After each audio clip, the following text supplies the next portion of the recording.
Добрый вечер, поважанае спадарства. З вами Радыё Свабода. Я Юрый Дракахруст і мой суразмоўца, чалец прэзідыуму каардынацыйнай рады, а таксама кіраўнік страйкаму Менскага аўтазаводу Сергей Дылевскі. Сергей, прывітанне, добрый вечер. Здравствуйте, только не автозавода, а тракторного завода. Тракторного, пробачьте, МТЗ. Сергей, вот як вы ацэньваеце цяперашнюю страйкавую сітуацыю? Ужо 3 дні фактычна працягваецца страйк абвешчаны, ну, у пэўным сэнсе абвешчаны Святланай Ціхановскай. Да нядзелі быў ультыматум Лукашенко не выканаў. Ну і вось все ведаюць пра страйк на Гродна-Азоце. А якая в целом ситуация? Якая, скажем, ситуация на МТЗ, на МАЗе, на моторном, на інших заводах? Ну, на МТЗ, на МАЗе, моторном, на минских предприятиях ситуация то похуже, на самом деле, в разы хуже. Я имею в виду по количеству бастующих людей. Вот. Объявление было немножко объявление ультиматума было такой небольшой неожиданностью для нас. Вот. У нас было не очень много времени для подготовки, для агитации, для всего вот этого. Вот. Но я надеюсь, будем наращивать темпы, потому что с каждым днем присоединяется там хоть +1, +2, +5 человек к забастовкам, что на моем предприятии, что на остальных. Тот же Беларусь-Калий сегодня еще 3 человека объявило о забастовке, то есть вчера было, к 35 присоединилось, вчера еще 10, сегодня +3, то есть потихоньку темпы наращиваются, обороты развиваются.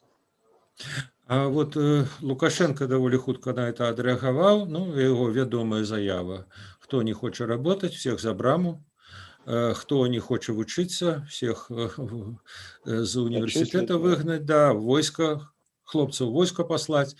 Ну, наколькі я вот чуў, ужо на некаторых прадпрыемствах некаторых людей звольнілі. Вот. Плюс к тому, что дзейнічае АМАП, причем людей, я так разумею, хапаюць не толькі там за пикеты, а фактычна за страйк. То есть за тое, что яны страйкуюць, іх там хапаюць, б'юць. Наколькі вот менавіта звальненні? То есть вот наколькі дырэктары заводаў выконваюць гэты, так бы мовіць, загад? Ну, будем честными, директора выполняют это распоряжение, потому что и на моем предприятии 2 человека сегодня были уволены, уже официально распоряжение получили в руки, но с юристами оспаривают это увольнение. Вот. На Гродно-Азоте, по-моему, несколько человек уволены, там около 20 ребят, студентов отчислены, то есть распоряжение это они начали выполнять, но не понимают одного, что работать-то в конце концов станет некому, потому что 2 уволили, но завтра 4 пришло на их место бастовать. Вот. И всех уволят, ну окей, станет ОМОН будет работать за станками. Учиться, всех отчислят, а он не сможет учиться по понятным нам причинам, то есть, слабоваты. По разным, да. Да, слабоваты немножко ребята интеллектом.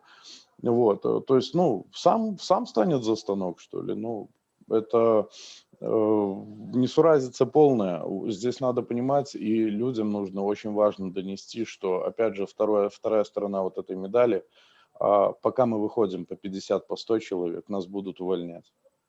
Понимаете, когда это будет солидарность тысяч, тогда никто с нами іх немагчыма звольніць. Да, это я разумею. Да. Сергей, а вот параўнаць калі сітуацыю цяперашнюю і сітуацыю вот пасля 12 жніўня, калі Лукашенко асвісталі на МЗКТ, калі реально пайшоў страйк, то есть можа не ўсе, але і на МТЗ, і на МАЗе, калі ішлі да цэнтру гораду калоннамі з МТЗ, з МАЗа, калі застрайкаваў Беларусь-Калий, вот динамика тогда и зараз, чему она зараз іншая? Тогда динамика были, люди страйковать начали на эмоции, на злобе, на ненависть. После катаванияў, да? Да, именно после вот этого насилия, после этих зверств. А сейчас уже забастовки, во-первых, к забастовке подготовлены были и люди, то есть мы их готовили планомерно каждый день, там потихоньку, но точно так же к этой забастовке, к этой дате готовилось и руководство каждого предприятия, и руководство страны в целом. То есть они тоже готовились, что на это ответить. Вот, поэтому это протекает так вот не резко, как тогда было на эмоции. Вот прям эмоция, всплеск. А вот именно сейчас вот потихоньку.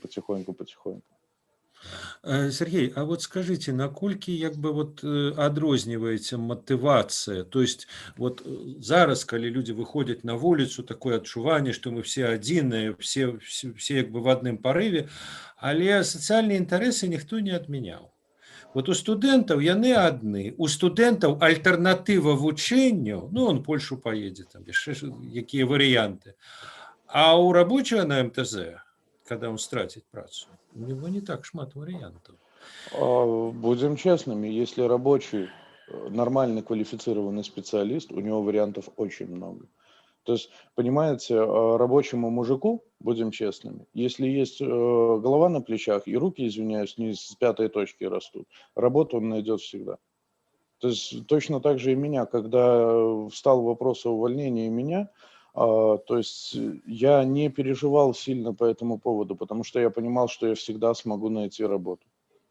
Потому что все-таки я понимаю что-то в своей профессии, и я прекрасно понимаю, что могу освоить смежную профессию, что люди меня в беде не оставят в этой, что люди помогут, чем, собственно, и занимаются.